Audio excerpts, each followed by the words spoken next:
Bienvenue chez Malo, avec Jannick Anctil et ses invités.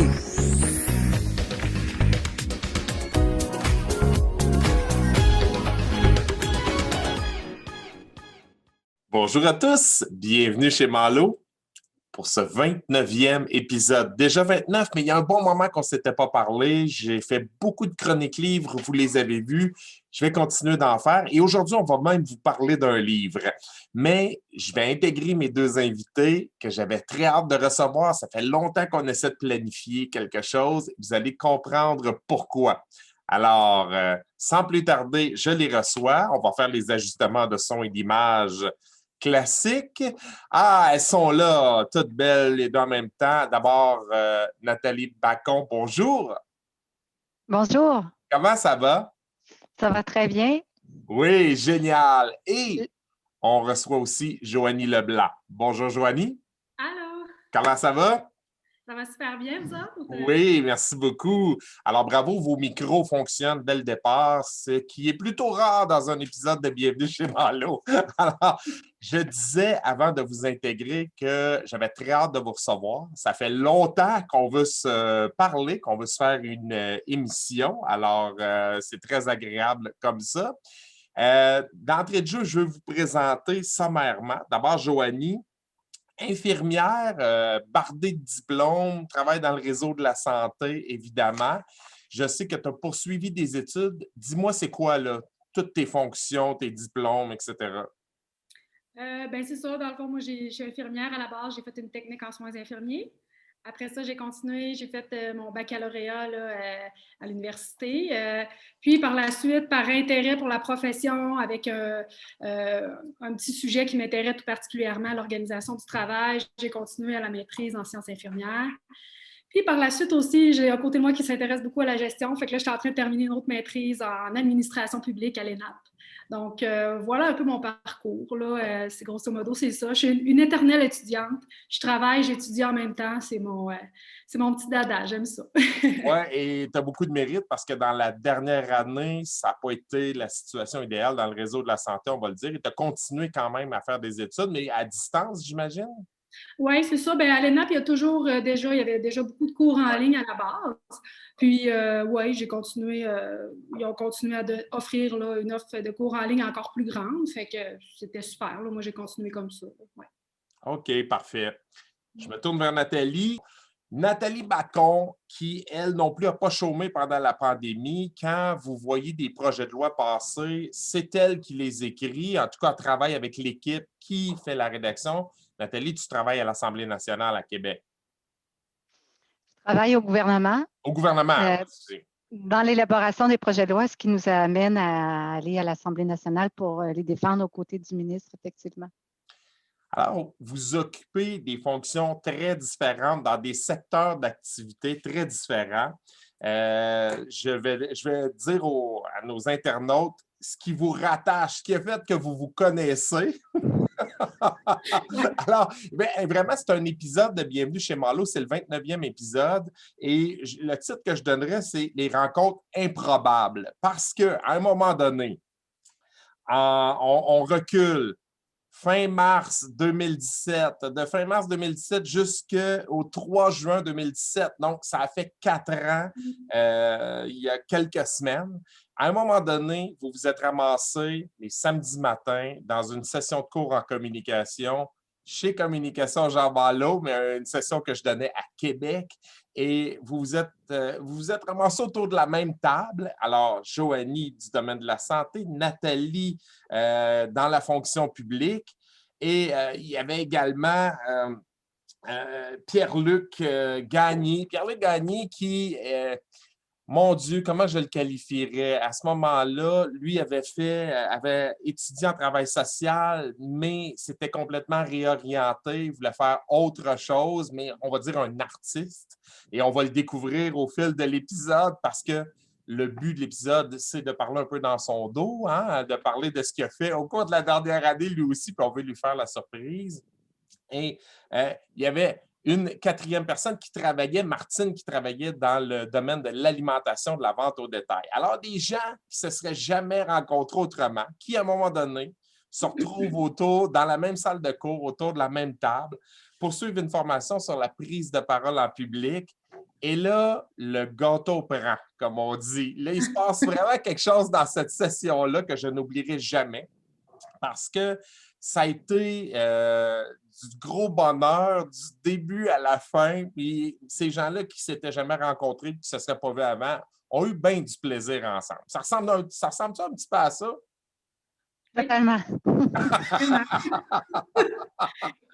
Bon résumé. Bon, il n'y a pas à dire, je donne beaucoup de sessions dans une année. Bon, dans la dernière année, j'en ai donné moins, mais habituellement, je donne beaucoup de sessions. Et pour que je me déplace, moi qui suis à Sherbrooke, habituellement, ça prend au moins 6 étudiants. Et à cette session-là, je ne sais pas, je me disais, je vais aller la donner. Et là, il y avait 4 inscriptions. Puis je vais le faire. Je vais y aller, j'ai le goût de le faire. Et j'ai fait Sherbrooke, Québec, 4 samedis. Puis, des fois, tu fais des choses, tu ne sais pas trop pourquoi, mais tu sens que tu dois les faire. Et finalement, ça a été une de mes meilleures décisions parce que c'est un groupe qui était tout à fait particulier. Je me sentais quasiment comme dans Breakfast Club, le film où les gens étaient en retenue, mais avaient le goût d'être là, tu sais, finalement, avec des gens très, très, très différents. Puis, il y a eu une connexion spéciale. Je pense que vous vous êtes même revus avec Pierre-Luc Gagné par la suite. Plusieurs fois. Ah oui, Oui. plusieurs fois? Oui, oui. Oui, c'est un coup de cœur, Jannick. J'ai parlé de vous autres sans vous nommer dans un autre épisode en disant une des choses qui me fait le plus plaisir de donner cette formation-là, c'est un samedi soir de recevoir une photo via Messenger avec un selfie de 3 de mes anciens étudiants, mais des années plus tard, qui là sont sur le party, sont en train de prendre un souper. Et ça a été vraiment agréable. D'abord, Joanie, pourquoi tu avais décidé de t'inscrire à cette session de cours-là? En fait, je me suis inscrite, ça a été long. Là, avant. Je cherchais à améliorer mes compétences en communication. Puis je faisais plusieurs présentations dans le cadre de ma maîtrise, entre autres, mais aussi pour le travail que j'avais à ce moment-là. Puis j'avais comme besoin d'astuces, je ne savais pas trop. J'étais allée voir en ligne là, les Toasters Club, puis toutes ces affaires-là qui offraient un peu ça. Puis quand j'étais tombée de façon fortuite là, sur ta page, Communication Jean Malo, j'avais comme fait, hey, OK, t'as peu, là, il y a une formation, ça se donne la fin de semaine, c'est intéressant. Moi, ça m'avait vraiment parlé, puis je t'avais aussitôt écrit, puis ça avait pris un petit moment avant que je me décide, là, mais vraiment, je n'ai jamais regretté ma décision, mais ça m'a vraiment beaucoup aidé, cette formation-là, là, à parler par la suite en public, en présentant ne serait-ce que mes résultats pour mon projet de maîtrise. Vraiment, là, focusser sur le contenu de mes présentations plutôt que sur tout le flafla qui entoure, là, comme tout ce qu'on dit, le processus, on va dire. Là. Ouais. Je pouvais finalement focusser plus sur mon contenu là, après la formation. Fait que dans le fond, ce qui m'a amené là, c'est vraiment, j'avais le goût d'améliorer mes compétences en communication. Bref, là, c'était grosso modo, c'était ça. Puis mon travail, puis mes études m'ont amené à vouloir améliorer ces compétences-là.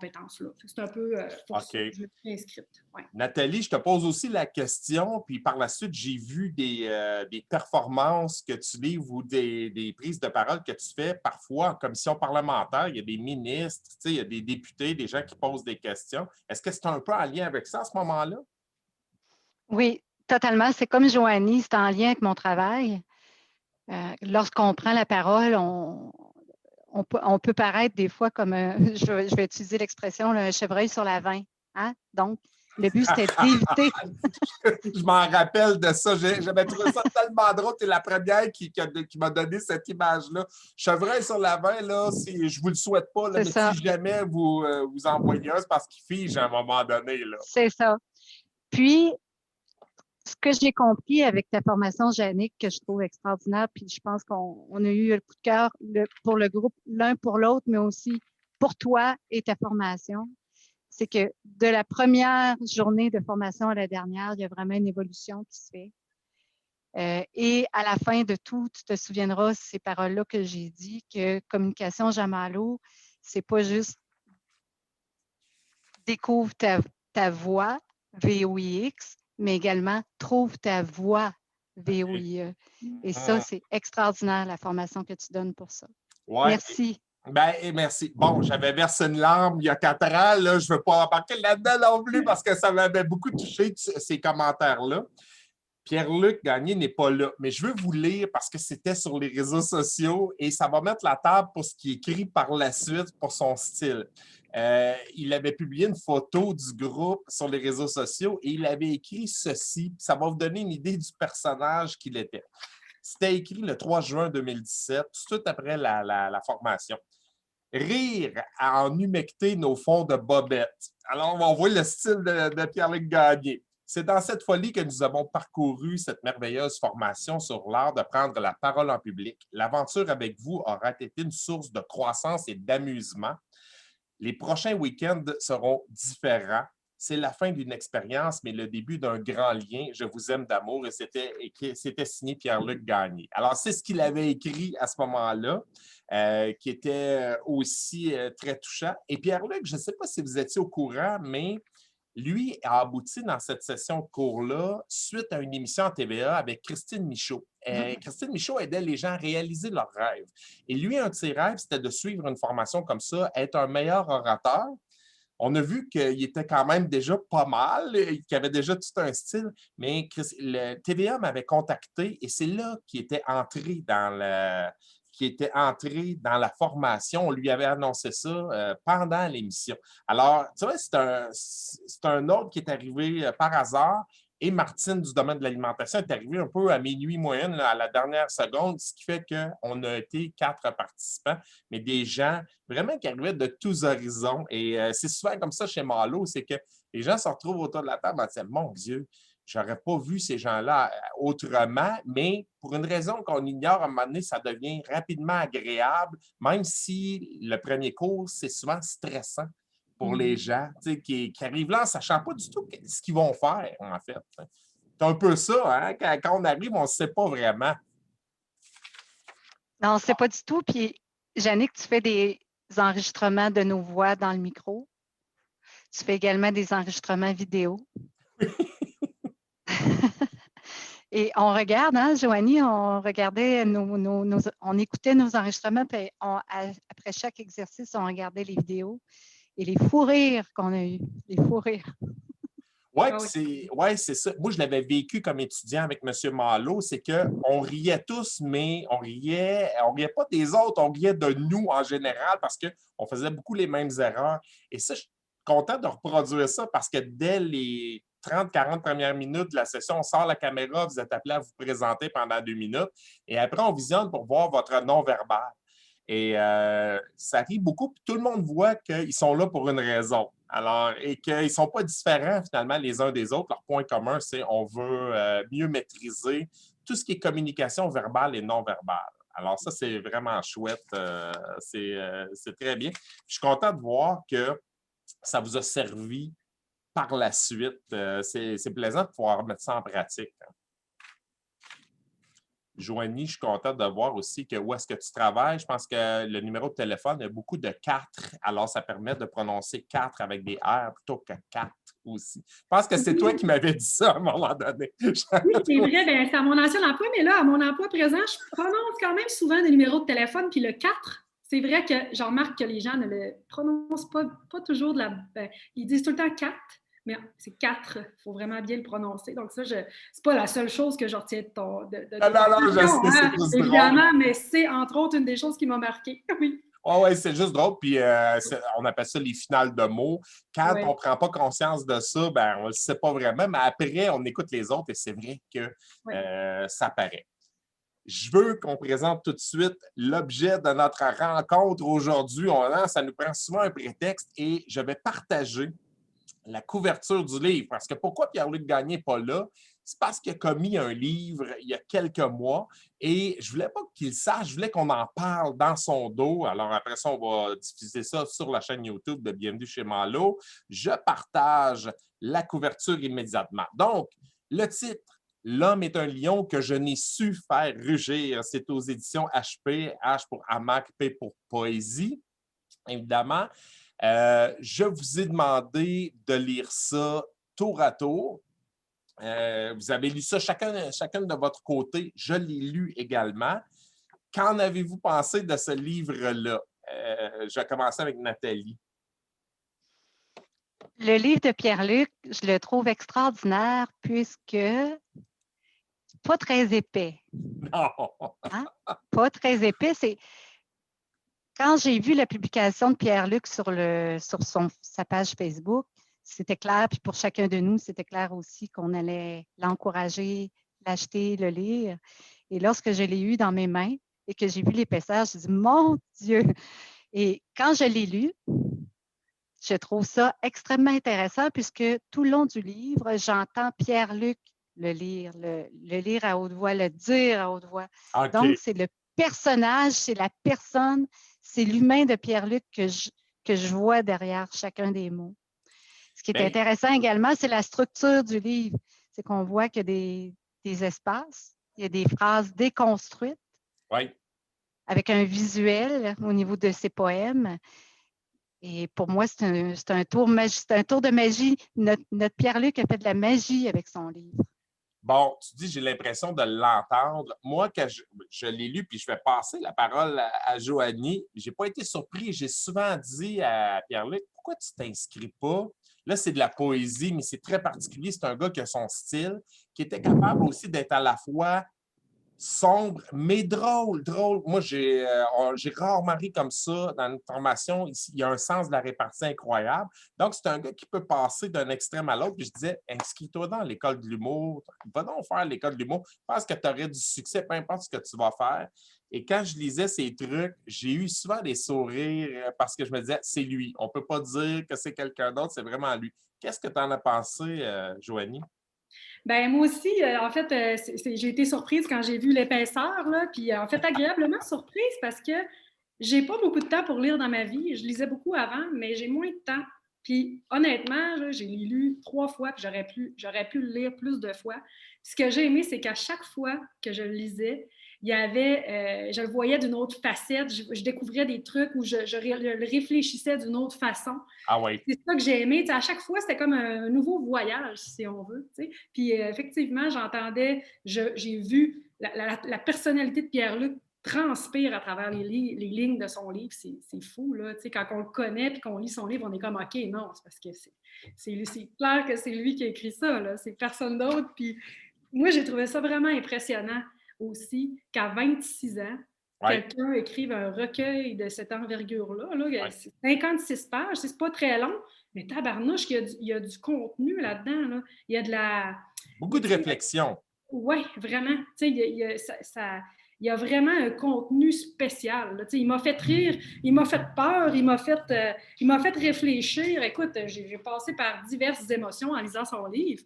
Puis j'ai trouvé ça un peu vraiment capoté. Là, j'ai aimé ça. Ouais. Ah, ben c'est bien parce que c'est un livre, si je comparais ça, parce que c'est un gros fan c'est un gros cinéphile, Pierre-Luc Gagné. Puis si je comparais ça à un film, je disais, bon, c'est pas les Avengers, là, c'est pas le film grand public, ça va être plus un film de répertoire. Si je devais comparer le livre à un film, c'est, mon Dieu, il va vous amener ailleurs. Là. C'est quelque chose que vous avez probablement jamais lu. Puis dès que tu ouvres le livre et que tu lis la bio du gars, là, j'ai trouvé ça tout de suite vraiment drôle. Alors, je vais juste le lire, ça va vous donner une idée, chers internautes, et vous pourrez vous le procurer. Si on l'a à Sherbrooke, on l'a partout, ce livre-là. Donc, Pierre-Luc Gagné est né à Rimouski quelques mois avant le référendum de 95. Il est tout jeune, notre Pierre-Luc. Récipiendaire du prix nageur olympique dans les nuages aux derniers Jeux d'été et d'hiver, il se parfume de poésie à temps perdu et il perd toujours son temps. C'est le gars qui s'assume, là. Ne voulant rien manquer, il se trempe le nez un peu partout. Il étudie en technique de travail social avant de consacrer sa vie à la littérature, au cinéma et à la création littéraire.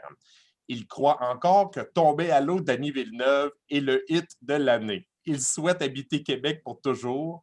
L'homme est un lion que je n'ai su faire rugir et son premier recueil. Alors, c'est comme ça que lui se présente. Et là, je réécoutais des exposés au Rouge. J'avais l'impression de l'entendre se présenter. Puis c'est toujours hors norme. Ça part toujours dans une direction qu'on n'avait pas estimée. Alors ça, c'est très, très drôle. C'est très drôle. Puis en même temps, Joanie, tu as raison. C'est qu'on passe par un peu toute la gamme des émotions dans ce livre-là. Oui, vraiment. Est-ce qu'il y a un passage, je passe la parole à Nathalie, est-ce qu'il y a un passage qui t'a fait réagir plus qu'autre chose, sur lequel tu t'as accroché? Ben, j'ai accroché à plusieurs passages, notamment, je suis à la page 48, Je te voudrais comme un film de la section Sans enfants, où les échanges n'ont pas de parole. Nous sommes une cabine d'essayage avec trop de linge dedans. Ah, Il y c'est a de l'amour là-dedans, il y a de l'amour là-dedans. vraiment, vraiment. Moi, j'adore tous les passages qui réfèrent à des films. Parfois, il y a une page, entre autres, où il est en train d'écouter le film de la Bolduc avec Debbie Lynch White au cinéma. Je veux dire, ça descend souvent en bas de la ceinture. Je dirais que c'est un poète charnel, hein, Pierre-Luc Gagné. Si je peux le définir de cette façon-là, là, je ne veux pas scandaliser personne, mais moi, ça me fait beaucoup rire parce qu'il est comme ça. Et je pense que c'est loin d'être son dernier.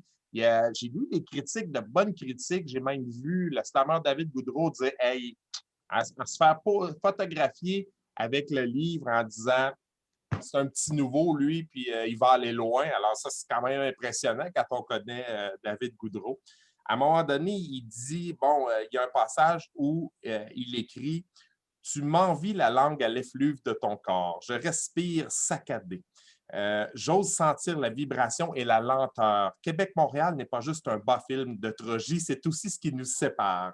Et là, entre parenthèses, cette rose rouge qui gravite mon dard. Alors, il y a tout le temps des références au cinéma, au fait qu'il a probablement rencontré quelqu'un qui habite Montréal alors que lui est à Québec. Comme Joanie disait, j'ai l'impression qu'il y a énormément de travail, il y a beaucoup de vécu derrière ça pour un gars de cet âge-là. Beaucoup de vécu, beaucoup de griffonnage, puis à un moment donné, il a probablement ramassé ça. Et moi, ce que j'admets, c'est le courage de présenter ça à un éditeur. Pour vrai, là. Tu sais, d'oser dire, je vais aller voir un éditeur, je lui présente ça, de trouver le bon éditeur parce que ça prend vraiment une bonne connexion. C'est pas tout le monde qui publie ce type de choses-là. T'sais. Alors, c'est chouette d'avoir osé et finalement que ça ait fonctionné. Dans ses remerciements, Jannick, là, oui. C'est particulièrement éloquent. À la fin, il dit merci à toutes les femmes. Et ça, c'est du Pierre-Luc. Oui. Lui est entouré de beaucoup de femmes. Hein? Oui. Vraiment. On suit moi, je le suis sur les réseaux sociaux quand il est là, puis il y a beaucoup d'amis de filles. Avec vous autres, ça avait connecté tout de suite aussi. Pourquoi vous l'aimez, Pierre-Luc Gagné? Qu'est-ce qui fait que vous avez accroché à lui? Son cœur. Oui? Oui. Joanie? Moi, de mon côté, c'est que c'est une personne qui écoute vraiment quand tu y parles. Tu sais, puis tu vas le revoir, là, puis il va te parler de quelque chose que tu lui as parlé, puis tu vas dire hein, tu te rappelles que je t'ai dit ça? Tu m'écoutes vraiment quand je parle, toi, là. Tu te rappelles exactement le petit détail que peut-être personne d'autre se serait rappelé, mais toi, tu t'en rappelles. Je trouve qu'il est vraiment attentionné envers l'autre. C'est ça que je retiens. Puis, tu sais, il est rassembleur aussi. Tu sais, c'est souvent lui qui a fait en sorte qu'on s'est revus, hein, Nathalie? Ouais. C'est lui qui dit on s'organise un petit quelque chose. Je pense qu'on s'est revus 3-4 fois depuis la formation. Puis c'est un peu grâce à Pierre-Luc aussi. Là, il est rassembleur. Je trouve, ouais. C'est un gars rassembleur. Ami. Oui. Un ami fidèle. Oui, c'est ça. Alors, j'allais dire, l'amitié, pour lui, c'est important. Tu sais, c'est vraiment important et c'est drôle parce qu'il va chercher, il ratisse large. Là. Il y a des amis de tous horizons, il y a des amis qui sont dans toutes sortes de domaines. Tu sais, on pourrait dire, bon, il se tient avec des artistes, un gars qui a travaillé au Grand Théâtre, je pense, qui travaille à la bibliothèque aussi. Alors, il pataugerait avec des auteurs, des artistes, mais non, il ratisse large. C'est quelqu'un qui est ouvert à tout le monde, en fait. C'est ça qui est particulier. Oui. Un cœur sur deux pattes. Un cœur sur deux pattes. Ouais. Très intelligent, très attentionné à tout son entourage. Il nous fait rire, Joanie aussi. Il est rigolo. Quand vous voyez, j'imagine que vous devez rire Oui, tout le temps. Mais moi, j'ai participé une fois, je suis allé au restaurant avec vous autres, mais c'est un gars qui anime. C'est un espèce d'entertainer aussi. Puis oui, il y a toujours le mot pour rire, c'est hallucinant. Il y a, tu sais, le sens de répartie, je l'ai mentionné, mais dès le début de la formation, c'est un peu lui qui a détendu l'atmosphère. Moi aussi, elle disait qu'est-ce que c'est ça, oui. cette bébête-là? Tu sais, il est donc bien drôle. Et je trouvais, même ses expos oraux, je trouvais que. Il nous amenait toujours ailleurs. Puis des fois, ça pouvait être bien sombre. Parfois, c'était autre chose, mais qui était capable d'aller dans toutes sortes de. Il y avait toute une palette de couleurs, c'était particulier. Vraiment. Si vous me permettez, Jannick et Joanie, le talent qu'on a vu aussi sur sa page Facebook, c'est Pierre-Luc, il chante également. Il chante. C'est Ah Il a vrai? une ouais? belle voix. Alors, c'est un gars plein de talent et son livre, L'homme que je n'ai su rugir, je pense il pourrait le acter en mini-film et le lire à haute voix lui-même. Fait que c'est peut-être une idée qu'on pourrait lui donner. Ben, c'est vrai ça, parce que ce type de recueil-là de poésie, mais c'est de la poésie, mais moi, j'en avais pas lu de la comme ça aussi. C'est charnel, grivois, tu sais, à un moment donné, ça tombe dans le trait physique aussi. Et tu as raison, souvent les poètes vont faire des soirées dans des cafés, tu sais, je le vois très bien, en train de lire des passages. Je pense qu'il y aurait un gros fan club. Il y en a déjà un, et je pense qu'il y a beaucoup de gens qui vont s'identifier à ces écrits, qui vont avoir le goût de le lire. Tu sais, Joanie, tu l'as lu 3 fois. Oui, oui. Puis c'est pas pour rien, tantôt tu disais, là, il y a quelqu'un qui a commenté là, dans les médias là, de slam, poésie, là, Oui, David Goudreau, oui. ben, tu sais, si quelqu'un de slam poésie s'intéresse à ces recueils, ça veut dire que oui, il y a des gens qui le verraient en train de faire une espèce de présentation avec son livre, tu sais, de le présenter en public, là, tu sais, de faire une espèce de spectacle avec son livre, si on veut, là, sur une scène. Là, tu sais. Moi, je le vois aussi comme ça. Alors, on voit qu'il y a des gens qui ont consacré la période de pandémie à faire des choses très, très différentes. Je pense que Pierre-Luc, ça a été un peu ça. Je l'ai vu enregistrer des vidéos. Il avait commencé une chaîne YouTube aussi. Mais quand j'ai vu le livre, je dis, il a donné un sens un peu au fait qu'à un moment donné, tout était fermé. Bon, vous deux, vous avez travaillé, vous n'avez jamais arrêté, mais il y a beaucoup de gens pour qui tout a arrêté.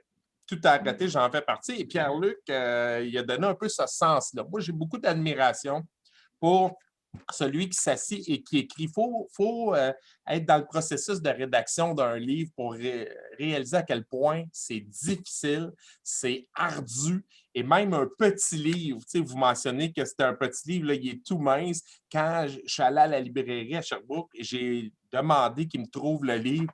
Il était entre des briques. Là, tu sais, c'est vraiment comme un feuillet entre les briques. J'ai trouvé ça drôle. Quand j'ai vu la grosseur, je me suis dit, ben voyons donc. Mais ça n'a aucune importance parce que c'est vraiment le contenu qui compte et on n'a pas besoin de beaucoup de phrases dans une page pour réfléchir un peu à ça. Hey, de votre côté, vous avez fait quoi à part travailler pendant la dernière année?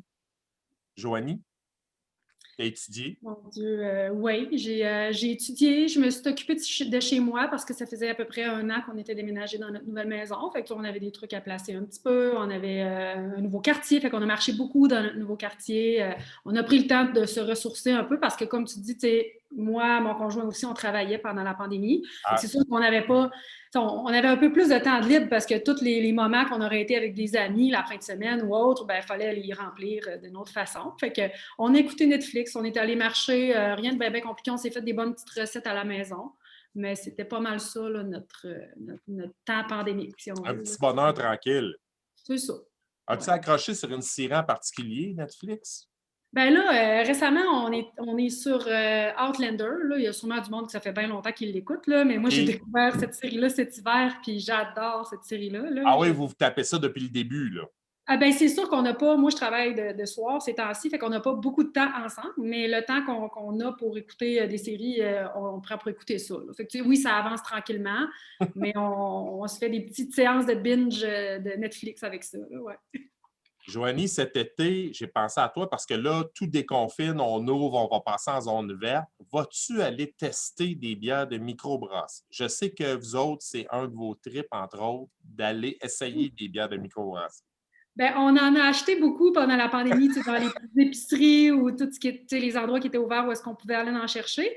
Mais c'est sûr que, ouais, prochainement, j'aimerais peut-être ça. Là, je ne suis pas retournée encore dans une microbrasserie. Il faudrait bien que j'en trouve une là, pour aller me promener quelque part au Québec. Là, C'est ouais, hallucinant. C'est hallucinant comment on a des microbrasseries ouais. maintenant et qu'elles sont bonnes, puis après ça, on prend en note le nom de ces bières-là. C'est vraiment fantastique. De ton côté, Nathalie, vous avez eu une grosse session parlementaire. Tu sais, je l'ai mentionné d'entrée de jeu. Tu as vraiment travaillé. Mon Dieu, des fois, je te souhaitais presque d'aller te coucher pendant un mois en ligne, puis de faire que dormir, faire plein de choses autres que travailler. T'as fait quoi? Est-ce que tu as fait autre chose que travailler? Je dirais que le télétravail, pour nous, c'était nouveau, hein, un peu pour beaucoup de personnes. Oui. Au début, c'était difficile, surtout pour quelqu'un comme moi qui était habitué d'être au bureau tard le soir ou d'aller au bureau le week-end, parce que lorsqu'on rédige des projets de loi, on est appelé à faire beaucoup d'heures. Imaginez donc qu'en télétravail, au début, il y a eu l'adaptation, mais finalement, ça a juste permis de travailler. En fait, le télétravail a ça de bon, dans mon cas comme rédactrice de loi, c'est que je peux me mettre sur mon ordinateur à 6 heures le matin puis terminer à 23 heures. Mais effectivement, je ne l'ai pas fait. Je l'ai fait dans un contexte où il y avait urgence de livrer un projet de loi dans la meilleure forme possible. Oui, j'ai travaillé beaucoup. À part travailler, j'ai un point en commun avec Joanie, puis là, je pense que Joanie, à moins que je me trompe, là, mais j'ai un chien. Ah oui, oui, Oui. j'ai eu un chien. Oui, Je n'ai pas dit ça, c'est oui. vrai. Vous On a aimez eu... ça, les chiens, là? Oui. Oui, alors comme beaucoup de gens, dans la période de la pandémie où on ne pouvait plus sortir, là, où après 8 heures, il y avait un couvre-feu, tu pouvais juste sortir avec un chien, bien, j'avais un chien pour pouvoir sortir. C'est vrai. J'ai fait aussi, comme Joanie, j'ai beaucoup, Madame Netflix, là, j'ai beaucoup écouté de Netflix. Il y a une émission en particulier que j'aime beaucoup, je ne sais pas si vous l'avez vue, ça s'appelle New Amsterdam. Ah, ben oui, ben moi, j'étais un fan de l'acteur principal qui jouait dans Blacklist, qui faisait Tom King dans Blacklist. Je ne l'ai pas écouté, New Amsterdam, mais tout le monde m'en parle. C'est sûr que Joanie, ça doit moins te tenter, toi, des séries qui se passent à l'hôpital. Tu sais, souvent quand tu travailles dans des milieux hospitaliers ou que tu es infirmière. Ouais. Ben, ça me dérange pas, non. Au contraire, OK. ça m'intéresse de savoir ce qui se fait ailleurs, de voir la vision là, par rapport aux soins des infirmiers, effectivement. Dans Outlander aussi, il y a un petit côté là, dans les hôpitaux, pas tant, là, mais il y a un côté soins beaucoup aussi. Là, la fille, la personnage principale, elle est infirmière à la base. OK. Puis oui, non, j'aime vraiment regarder des séries là, dans le milieu médical, quoique j'en écoute pas tant, mais je serais pas fermée à en écouter à cause de cet aspect-là. Là. Et toi, Nathalie, t'as accroché à cette série-là. Qu'est-ce que t'aimes là-dedans? C'est-tu le gars qui est un peu hors norme? En fait, ça raconte l'histoire de Max Goodwill. Max Bonne-Chance. Goodwill en français, j'imagine. Goodwin, excusez, OK. Goodwin. Et qui est qui est un médecin et qui devient directeur de son hôpital à New York, qui est un hôpital public. Donc, tout le monde, tous les malades et les blessés qui se présentent à New Amsterdam sont accueillis, peu importe leurs moyens financiers. Bon, il faut Et comprendre qu'aux États-Unis, c'est pas le Canada. Là. Tu sais, habituellement, déjà là, c'est presque une fiction aux États-Unis. Là. Quand tu penses à ça, ben, les hôpitaux publics le font. Mais alors, OK, je ne savais pas ça. Je savais pas. oui, alors on voit tout Max Goodwin avec tout son personnel. Il est très novateur comme directeur d'hôpital et il change. Il y a un problème, il cherche une solution. Tous les employés sont dédiés avec lui à la cause des patients. Et dans son patois, notamment, là, à chaque fois qu'il va voir un employé, il va lui demander qu'est-ce que je peux faire pour toi? Ou il va voir un patient, il va lui demander est-ce que je peux vous aider? Est-ce que je peux t'aider? Est-ce que je peux vous aider? Alors, c'est ce que Max Goodwin applique à tous les jours et à chaque émission qu'on voit. Là. Puis on le voit évoluer, puis en même temps que ça, il combat un cancer. Je ne veux pas donner de Ah ouais. punch. Puis, c'est des gens complètement dédiés à leur métier. Et moi, ce qui me rejoint là-dedans, c'est de un, la notion de service et de deux, la passion des gens dans leur travail. Ah, c'est excellent. C'est drôle parce que je lisais un critique qui parlait de New Amsterdam en disant au départ, j'ai commencé à regarder ça en disant ah, pas une autre série qui se passe à l'hôpital, mais tu peux pas ne pas accrocher. Alors, c'est ce qu'il disait. Et c'est comme un Dr House, mais version gentille, je pense. Oui. Ça marche principal. Moi, j'aimais beaucoup Dr House pour le cynisme, le sens de la répartie. Tu sais, je le trouvais vraiment, je le trouvais savoureux. Mais lui, j'aime cet acteur-là en plus. J'aime Oui, cet acteur-là. ils ont été obligés d'interrompre la série à cause de la pandémie. Ah, je savais pas. Et dans le fond, il y a 2 saisons. Puis la dernière saison, il explique à la dernière émission qu'ils sont obligés d'interrompre. Ils font comme un bloopers. Ils font un bloopers pour dire on interrompt. Puis là, ils disent dans cette dernière émission-là, avant qu'on reprenne les tournages, ils montrent ce que pourrait avoir l'air une pandémie, mais on est au début de la pandémie. Et ce qui m'a fasciné, c'est de voir comment cette dernière émission, oui, a décrit en amont ce qu'on a vécu par après dans les hôpitaux et ailleurs dans la société, là, au niveau qu'est-ce que peut être une pandémie. Ah, ouais. Je vous conseille cette émission-là. Moi, j'en ai plein d'autres, mais celle-là, j'ai bien aimé. Parfois, c'est plus long choisir sur Netflix que vraiment écouter quelque chose parce qu'il y en a tellement. Et si c'est drôle à quel point les algorithmes, quand tu as écouté une série policière scandinave, ils vont t'en référer 15 autres. C'est hallucinant. Ouais. Il y en a plusieurs bonnes. Dernièrement, j'en ai écouté une savoureuse. Moi, j'aime beaucoup l'humour britannique. Et c'est une série, c'est des 22 minutes. Alors, c'est le fun. Des fois, tu peux en écouter juste une ou deux. C'est La vie après la mort sur Netflix de Ricky Gervais. C'est un peu une version britannique des Beaux malaises. Alors, c'est l'histoire d'un gars qui est journaliste dans un petit journal de quartier. Et sa femme est décédée d'un cancer du sein. Et dès la première scène, on voit que sa femme lui a enregistré des vidéos avant de mourir en disant « T'es extraordinaire, mon chéri, mais tu sais tellement rien faire dans une maison. Je vais t'expliquer ce qu'il faut faire. » Et tu sais, elle est morte, puis elle lui explique encore « Bon, il faut que tu mettes le système d'alarme en partant de chez vous. Il faut que tu nourrisses le chien le matin, le soir. » Et là, elle lui donne des choses en détail. Et c'est vraiment drôle. Puis le gars est très amer de la vie, très cynique, parce que, bon, il y a beaucoup de peine. Ça faisait 25 ans qu'il était avec sa femme. Et à un moment donné, tu as des capsules vidéo où elle lui dit « Là, reste pas dans ton lit déprimé. » Et tu le vois, il écoute ça, il est avaché dans son lit. Pendant qu'il écoute ça, elle connaît son homme, puis elle dit « Va marcher avec le chien. Te rappelles-tu que tu aimais ça aller sur le bord de la plage avec le chien? » Et là, il regarde le chien. Puis vraiment, le chien, c'est ça qui l'empêche de mettre fin à ses jours. C'est carrément ça à un moment donné. Mais là, on gravite dans ce petit milieu-là. Moi, j'adore les petits bâtiments, des vieux bâtiments en Angleterre, dans une petite communauté. Et là, on s'attache au personnage. Ça peut être la travailleuse de rue à un moment donné, l'itinérant, c'est les gens qui travaillent au journal. C'est vraiment... Et les citoyens de cette petite ville-là qui appellent au journal pour leur dire « Hey, venez faire un article sur moi parce qu'il m'arrive telle affaire. » Mais tu sais, c'est l'ado qui joue de la flûte avec ses narines. Tu sais, tout le monde veut passer dans le journal. Et c'est drôle. Tu as ce journaliste-là qui dit « C'est complètement stupide. Qu'est-ce qu'on fait là? On travaille dans un journal de merde. Puis on a des nouvelles de merde. » Mais là, ça évolue. Et c'est drôle. Moi, je trouvais l'humour britannique plutôt drôle. J'avais l'impression de voir comme un Martin Matt. Et Ricky Gervais qui a écrit ça, c'est un humoriste aussi britannique, donc que je ne connaissais pas. Mais on s'attache beaucoup au personnage. Puis on a écouté il y a 2 saisons, 2 courtes saisons. On a hâte à la prochaine déjà. C'est particulier. La beauté de Netflix, c'est que ça nous fait découvrir des séries d'un peu partout dans le monde, en fait. Il y a beaucoup, beaucoup de choses. Vraiment. Beaucoup de choses. Puis il y a eu un film québécois, premier film sur Netflix, qui a été vu des millions de fois par des gens de partout dans le monde. Alors, ça peut aussi nous faire rayonner un petit peu partout. Si on parle souvent en mal de Netflix en disant « Ah bon, mais tu sais, paye pas de taxes » ou en tout cas, il y a beaucoup de controverses autour de ça, mais ça peut faire rayonner des séries de chez nous aussi. Vous allez faire quoi de votre été, Nathalie? Jardin. Ah, pour vrai?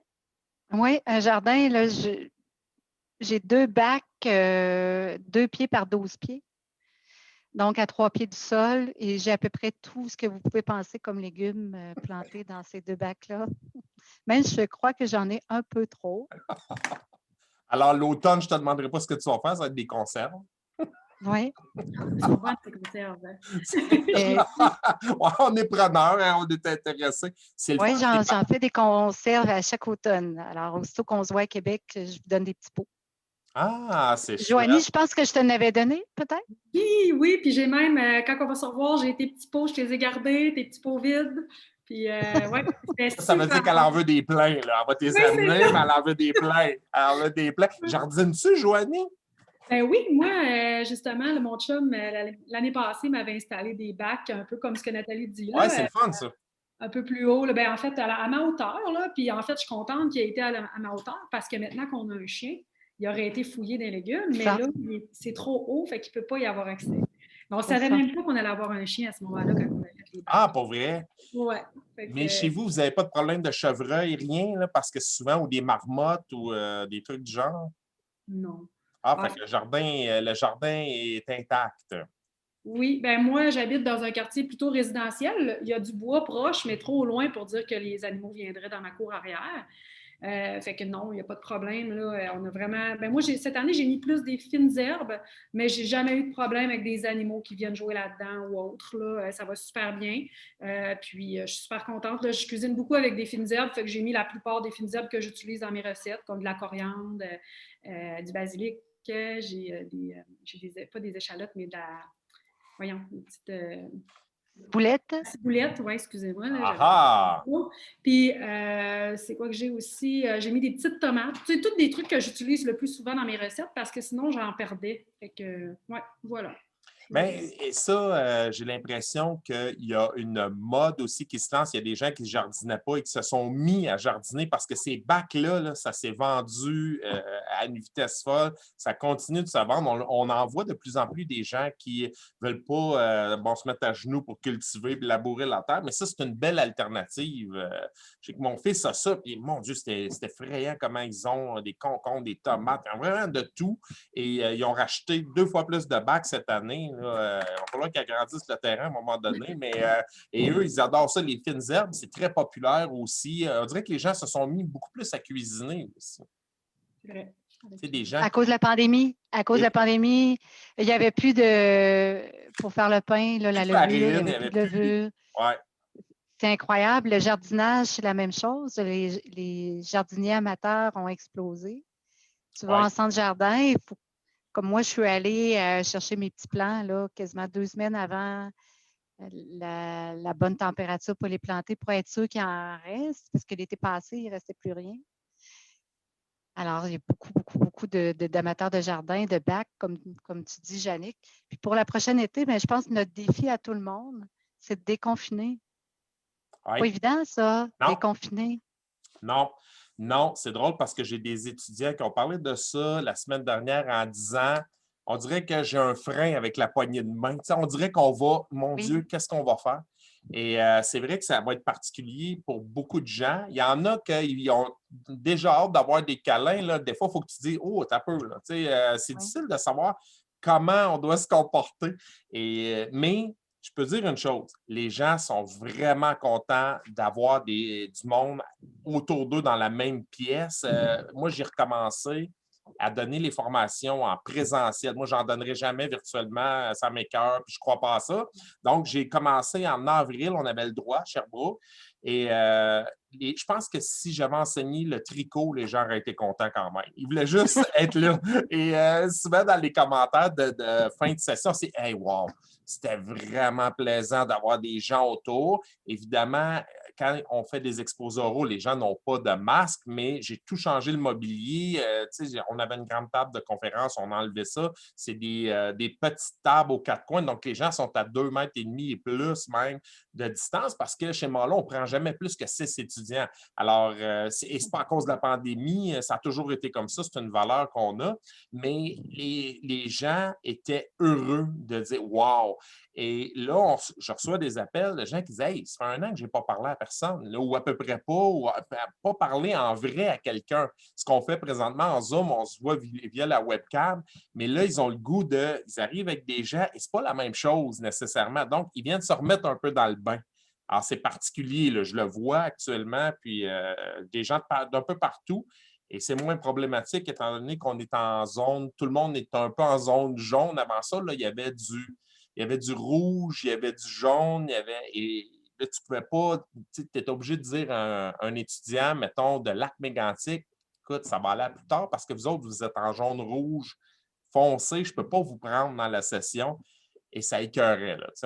C'était plate, là, mais on n'avait pas le choix, il fallait suivre les règles. Maintenant, on a moins de contraintes. Je retourne à Montréal en septembre parce que c'est plein, c'est déjà rempli. Les sessions sont remplies. C'est des gens qui ont attendu, qui ont reporté, puis j'avais peur qu'ils annulent. Finalement, personne ne va annuler. Tout le monde a gardé leurs inscriptions en disant non, non, on veut plus que jamais le faire. Alors, c'est plaisant. Êtes-vous allé voir un spectacle depuis qu'on a le droit ou vous êtes plus dans la capitale nationale? Vous n'êtes pas allé voir un humoriste, un chanteur ou autre? Non. Non. On est encore un peu, en tout cas pour ma part, un peu confiné, puis je viens tout juste de finir un projet de loi à l'Assemblée nationale. Ah, toi, tu n'as jamais Puis, le moi, je suis comme un petit peu dans la période là, après là, de très fatiguée. Oui, je comprends. Mais quand on va voir des spectacles, moi, je suis allé voir Pierre-Yves Roy Desmarais. Il y a eu des humoristes qui ont ressorti pendant la pandémie, les Arnaud Soli de ce monde, qui ont fait beaucoup de vidéos. Mais je suis allé voir Pierre-Yves Roy Desmarais dans une salle de spectacle. On n'était pas beaucoup. Et il nous a remercié, je pense, 60 fois d'être là. On avait des masques. Tu vas voir un show avec des masques. Mais on était heureux d'être là. Je suis allé voir Michel Rivard, je suis allé voir des billets qu'on avait achetés il y a 2 ans, mais là qu'on les gardait, c'était reporté. Ça fait 3 fois que les spectacles sont reportés. Mais mon Dieu, que les artistes sont reconnaissants qu'il y ait encore du monde dans la salle, même s'il y en a 50 dans une salle de 300, par exemple. C'est particulier. Je pense que les spectacles, ils vont exploser. L'offre en spectacle et la demande. Oui. Il paraît qu'en 2022, tout va être sold out. Oui. Ben, juste moi, cet été, il y a le festival, le Festif, là, dans Charlevoix, d'où je viens. Là, j'y vais régulièrement là, quand je peux. Puis cet été, j'ai voulu acheter des billets, puis en une journée, même pas, en quelques heures, c'était déjà sold out. Parce qu'il y a moins de billets aussi. Oui, j'imagine aussi. qu'ils en vendent moins parce Ouais. qu'ils sont obligés de respecter. On restreint, oui. Oui. Non, vraiment, je suis allé voir l'avant-première du film Souterrain. Si jamais vous avez une chance d'aller voir ça, c'est d'une cinéaste, d'une réalisatrice qui s'appelle Sophie Dupuis. C'est tourné dans une mine à Val-d'Or. Très bon. Et pour la première, on était 50 dans une salle de 400. C'était tout ce qu'il y avait le droit d'accueillir. Mais mon Dieu, qu'on était heureux. Puis elle était tellement reconnaissante parce que le film a été reporté comme 2 fois. Tu sais, il y a beaucoup de producteurs qui ont retiré leur film en disant on ne va pas présenter ça, il n'y a personne dans les salles. Et là, on voit beaucoup de nouveautés qui rentrent. Des nouveautés américaines parce qu'aux États-Unis, faites juste regarder un match de hockey, on a l'impression qu'il n'y a jamais eu de pandémie. Là. Tu sais, ils sont 18 000 les uns à côté des autres. Mais le cinéma aussi, les gens ont le droit d'y aller. Et au Québec, on va avoir plein de bons films québécois cet été. Les réalisateurs sont hyper reconnaissants. Ils disent hey, venez voir nos films. Eux autres ont tourné ça il y a 2 ans et plus. Là. Alors, c'est particulier. Puis c'est la récompense. Un peu, comme acteur, réalisateur, tu veux que les gens voient ton film. Mais là, on embarque là-dedans. Puis, tu disais, Nathalie, ça va être à guichet fermé partout. J'ai vraiment, on a la sensation qu'on va être dans l'après-guerre.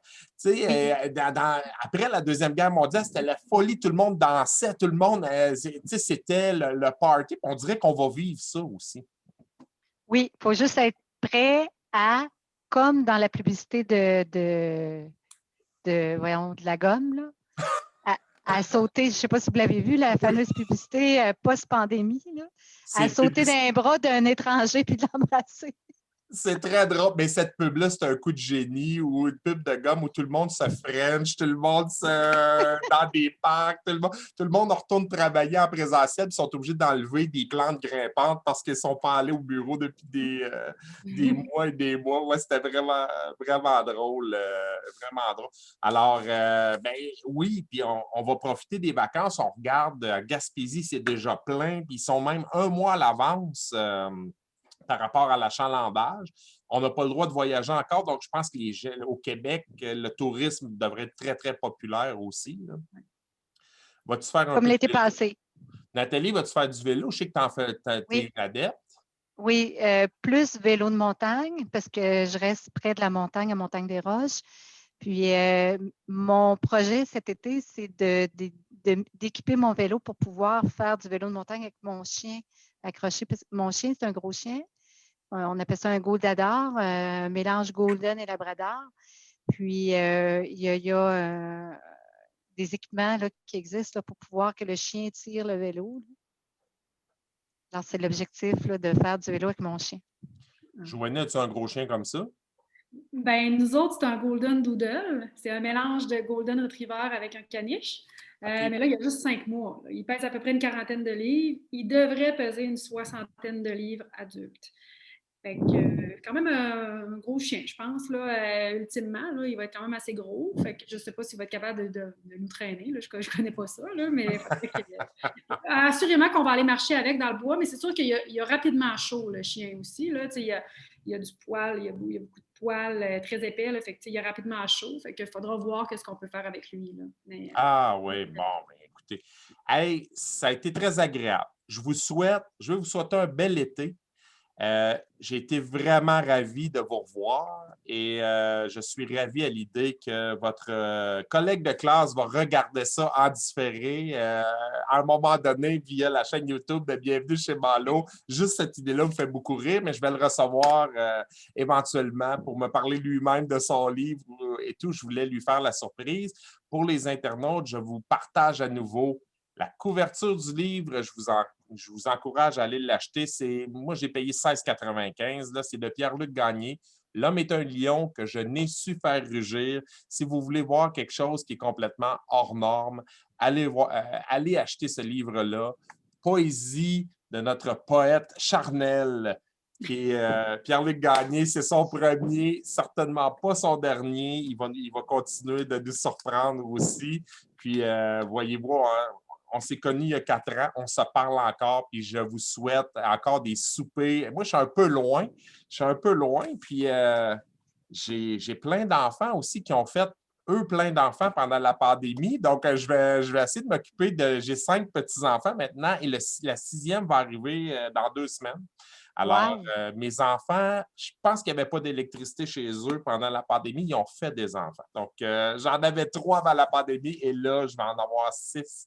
Donc, je m'occupe un peu de catiner, mais je vais recommencer à donner des sessions à Québec dès octobre. Donc, on pourra s'envoyer un petit messenger, puis ça serait vraiment agréable de pouvoir recontacter avec notre ami Pierre-Luc aussi. Merci beaucoup de votre temps. Ça a été un grand, grand plaisir. Merci, Jannick. Merci. À la prochaine. On t'aime. On t'aime et on aime Pierre-Luc. Oui, on aime Pierre-Luc. Ben oui, on l'aime. Hey, lui, oui, on l'aime assez. Alors, merci, puis à la prochaine. Et à vous, chers internautes, à un prochain épisode de Bienvenue chez Malo. Bye bye. bye!